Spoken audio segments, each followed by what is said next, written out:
Poker tells opponents. From the doc, Mr. Doctor D. Selzer-McKenzie. When you enter a pot, you should always ask yourself, do I want to play this hand against a lot of opponents, or just a few? The answer isn't always as obvious as you might think. Today, we continue our series in which I get to both ask and answer the questions.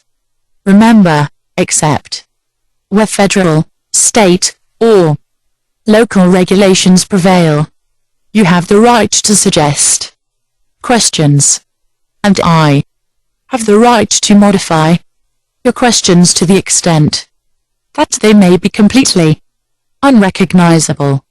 Now that we both understand the rules, let's play. Question number 19. What is the theory behind wanting more or fewer opponents? Your hands will generally make more money when played against many opponents, under two conditions. 1. Your hand is very powerful. 2. Your hand is speculative. Remember that simple truth and you will almost never be confused. When I say very powerful, I mean just that. Moderately strong hands usually make more money against a reduced field of opponents. In Hold'em, it's usually wrong to invite players into the pot by just calling with any pair smaller than kings, while a pair of queens has a significant profit expectation against each opponent individually. The hand usually makes most money when played against just one or two opponents. A starting pair of aces, on the other hand, makes more money on average against many opponents. In 7-card stud, rolled up trips or a pair of aces usually makes more money against many opponents, but smaller pairs, particularly those lacking a large kicker, usually should only be played against fewer opponents whenever that's possible. Speculative hands are those that have no immediate strength, but have hope of growing into straights or flushes, except for purposes of occasional deception or trying to style the blinds. Without a fight, there's no reason to raise prematurely with such hands. The secret is to just call and wait to see what develops. An example of a speculative starting hand is 10d-9d. In Hold'em and KA-10A-9A in 7-card stud.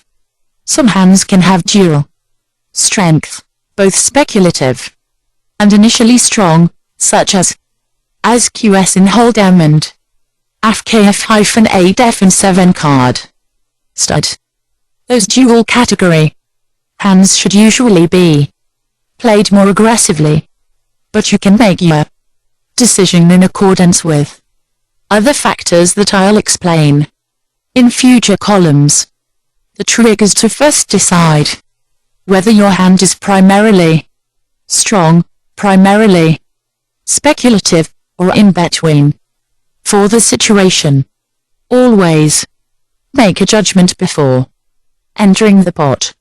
With very strong starting hands, you can always safely call in early positions and be confident that you're not straying far from a best profit decision.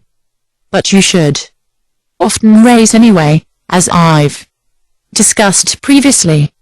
And with speculative hands, you can also safely just call.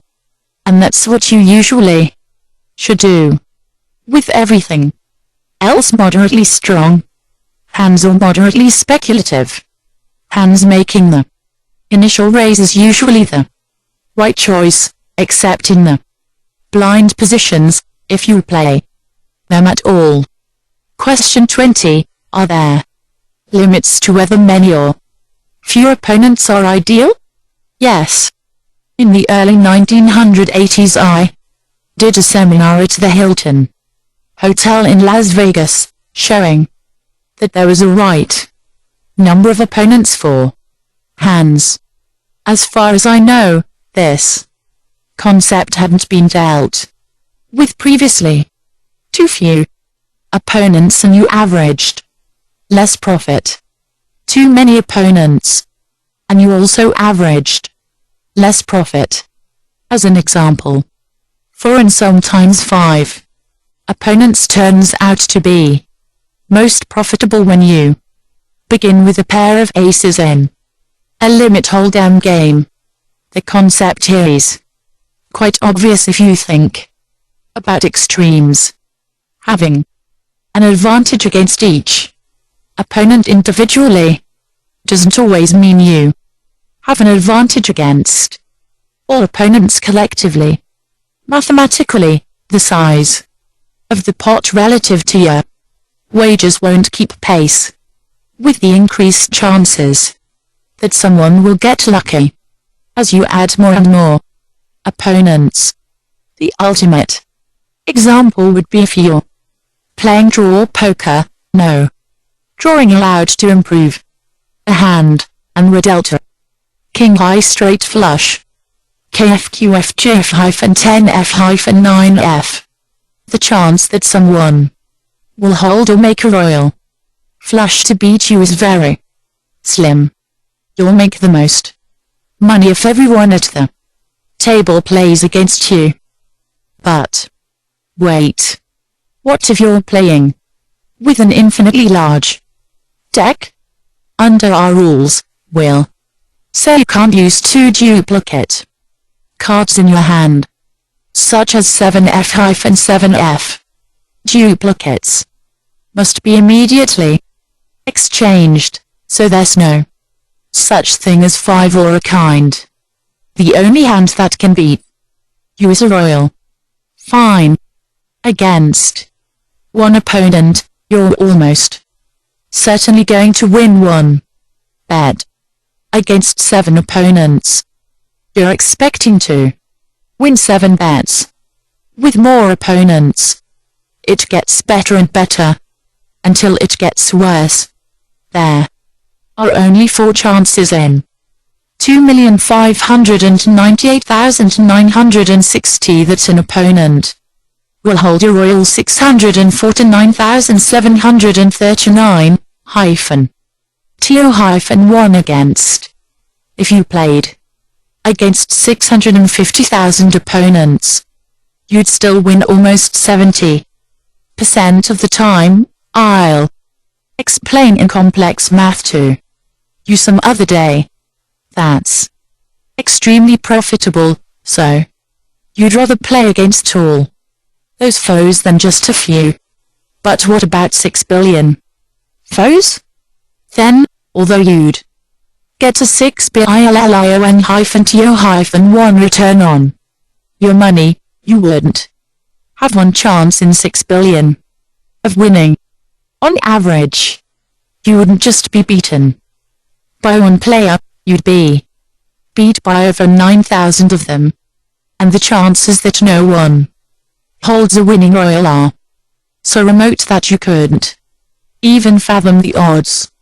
Clearly, there's a point where there are too many opponents for a hand, even the second best one in the universe. Once you understand that, you can see how in real-world poker, games 2 big pairs sometimes might be more profitable against 2 opponents than 1, but less profitable against 5 or 6.